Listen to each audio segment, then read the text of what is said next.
Hey, it's time for Hawk News. Come on, man. Oh my god, okay.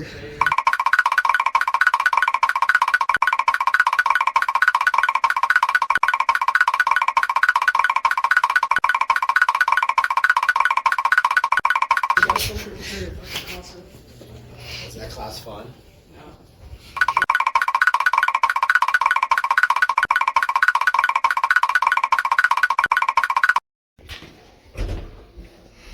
Alright. Act like I walked you.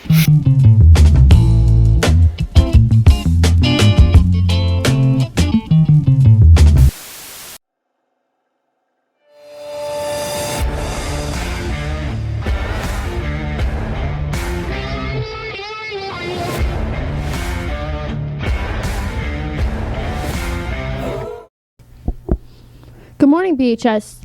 Welcome back from the holiday break. Today is January 10th. We are running on a day schedule. My name is Adriana. My name is Moss. Are you off to a good start of 2025? The beginning of the year is typically a good time to restart and adopt some new habits. Anyways, as always, we have a fun-packed show for y'all today. Here are top stories. We will get to know someone in our BHS community in 10 questions. We have a new segment of Artist of the Week. On our last show, we spoke at the caroling fundraiser. We'll tell you how that turned out. It's a new year, and we'll be hearing about your resolution. All this and much more coming up, but first, this public service announcement. The myth of protein intake. Here's the myth. A sizable chunk of the population, probably not that much, believe that the more protein the better, and that muscle growth and nutrition is benefited simply by eating more protein. Let's talk about why that's wrong. So there's a daily cap on the amount of protein your body can use to actually benefit from the effects, like a lot of other things. There's also a cap to the amount your body can synthesize per meal, and simply eating more protein past the limit gives, by most studies, little to no benefit. So how much protein do you actually need? In general, you can get almost capped nutrition from just 0.7 grams per pound of protein a day, and even less than that is fantastic too. You could go way less than that and still be perfectly healthy. The important part is a good amount of intake of protein, equal to at least 0.36 grams per pound, which you can go less than that, and you'd probably still be fine, but that's usually just like the threshold you want to look for. Importance of protein. Protein is a building block of the body, used for a lot of different functions, such as hair, skin, tissues, and muscles. It's also a hormonal regulation tool and can help stabilize your mood. And in addition to that, it can also help curb your hunger as it triggers hormones in your body, such as peptides, and reduces the levels of ghrelin, which is a hunger hormone. And it's the same reason why cookies you can eat a bunch of them and feel not full at all, but you eat like one steak and you're like, man, I'm so full. It's simply just the fact that you feel less hungry from it.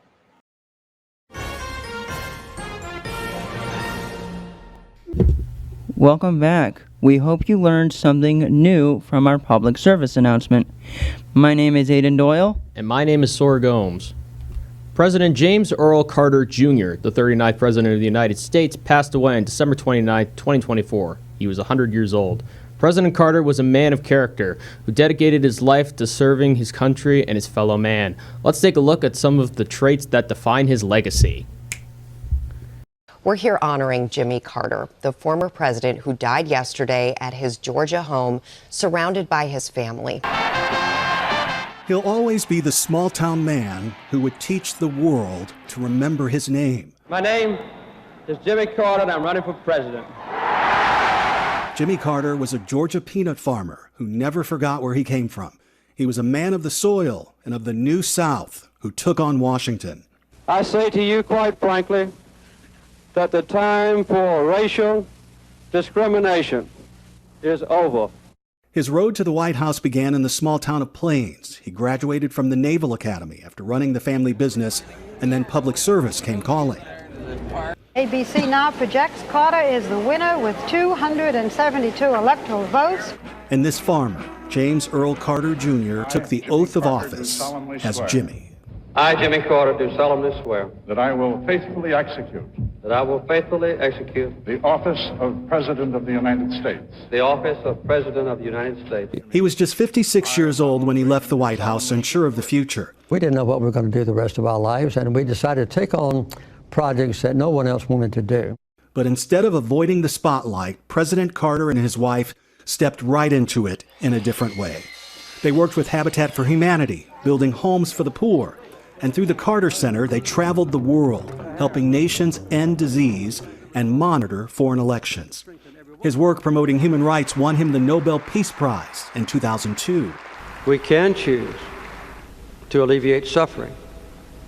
We can choose to work together for peace. Through it all, he would tell anyone that the best thing that ever happened to him was marrying his wife Rosalind in 1946. When I first had a date with her, the next morning I told my mother that was the girl I wanted to marry. They were married for 77 years until Rosalind's death in November of 2023. There's no doubt in my mind that my love for her is stronger because we've been through so many things together. Life with Jimmy Carter has been an adventure. This was a president who may be best known for what he did after he left the Oval Office, for the lives he touched across the world and the love he shared at home that guided him. Make a full life even more full. Well, I think so. It's been the best part of my life since I left the White House. But I really have been both gratified and honored and pleased and excited to be the president of a great country. President Jimmy Carter was 100 years old.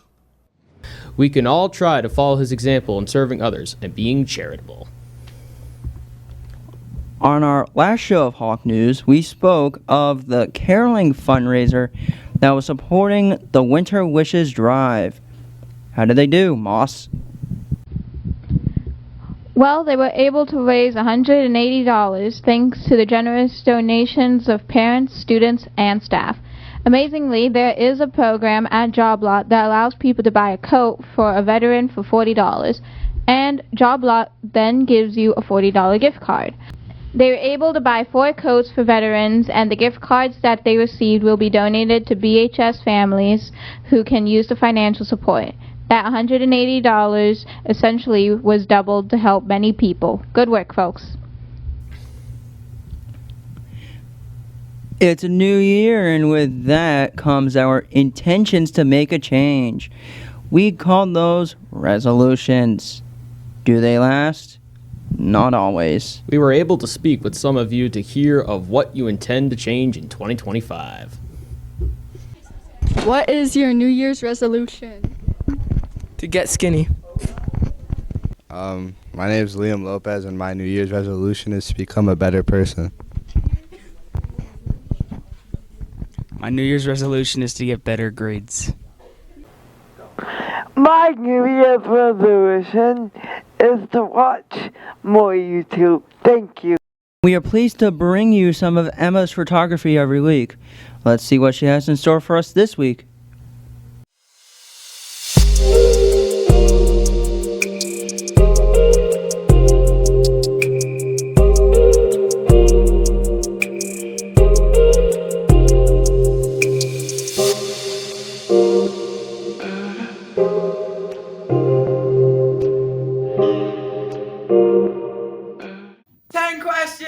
Ten questions. 10 questions. 10 questions. 10 questions. 10 questions. 10 questions. 10 questions. 10 questions. 10 questions. Now it's time to once again get to know someone better in our 10 questions segment with our very own Sawyer. Let's take a look. Here we are with the 10 questions. Number 1, what is your name? Mr. Heights. How are you connected to BHS? I teach math, I coach golf, and I coach track. Nice. What was the first music you ever bought or listened to?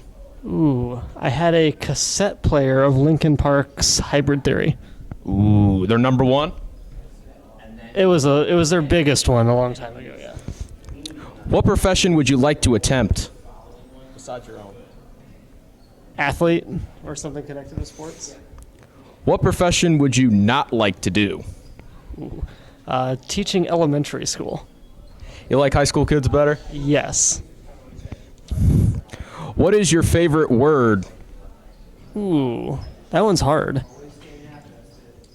We'll go with physics, because that's what I majored in. What is your least favorite word?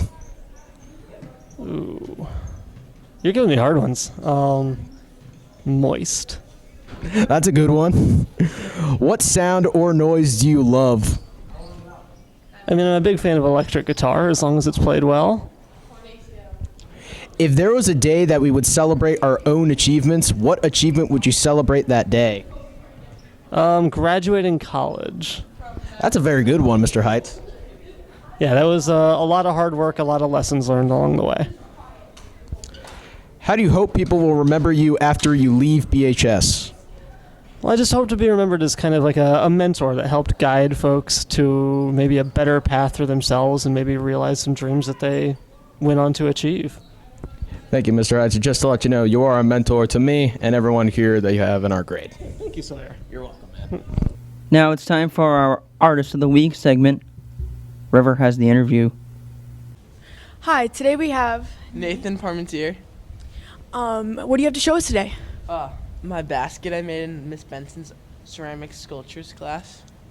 How'd you make it? I had to get this rope and then I had to stitch it with the yarn and wrap it around a couple times and stitch it really tight. That looks amazing. You're not finished yet, are you? No, I'm not yet. She said it should take a while though, but my goal is to make some handles, if you can see. Oh, it looks wonderful. And then, yeah. Do you know what you're doing next in art? I'm pretty sure this is the last project she's assigned. Oh, for ceramics? Yeah, that's it. Sounds awesome. Thank you for coming on our show today. Thank you. Up next is Sports, the best segment of all time. With Aiden Doyle, Sawyer Gums is skipping this.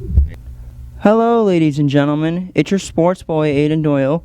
Welcome back to my first sports episode of 2025. I'm officially back on Hawk News this week.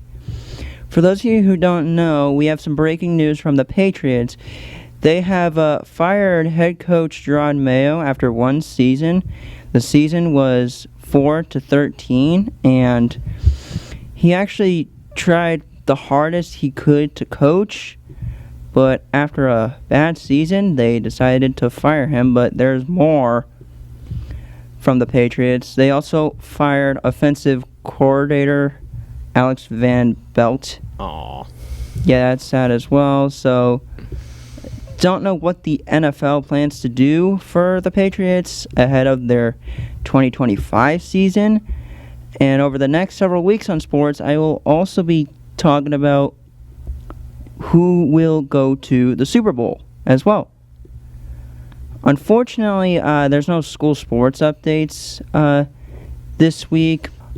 Also, before we leave sports, we are fortunate to have Caden back this week, so take it away, Caden. Hi guys, I hope you had Happy New Year. The basketball team lost against the children, and the girls basketball and track was won against the children, and sadly the boys basketball team lost against the children. So we hope to see you next Friday for another edition of Hot News. Thank you all, and see you next week. And that's all for sports this week. This is Aiden Doyle. We'll see you guys next week. Bye, guys. Now let's find out about the weather in Bellingham for the weekend. I've heard rumors of snow. Are those rumors true, Adriana? Hi, my name is Adriana, and here's what's in store for the weather this weekend in Bellingham. Today, it will be a high of 39 and a low of 24. It will be mostly sunny. On Saturday, it will be a high of 34 and a low of 24. Cloudy. Sunday, a high of 38 and a low of 22. Sunny. And that's what's in store for the weather this weekend. Have a great week. Well, that concludes our show for this week. Thank you all so much for watching. We will leave you with our quote of the week. Quote of the week?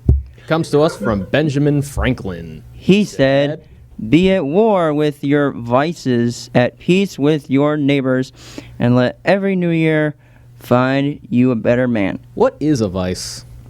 A vice can be referred to as a fault, a negative character trait, a defect, an infirmity, or a bad habit. Interesting. On that note, have a great weekend, everyone. Get some rest and also start thinking about those midterms that are just around the corner. Perhaps a little studying will do you good. We are our entire behind-the-scenes crew. Wish you a great weekend. Stay classy, BHS. Bye. Boom. We did it. Midterms exist. Good job. We did it. And by the way, there won't be a show the week of midterms.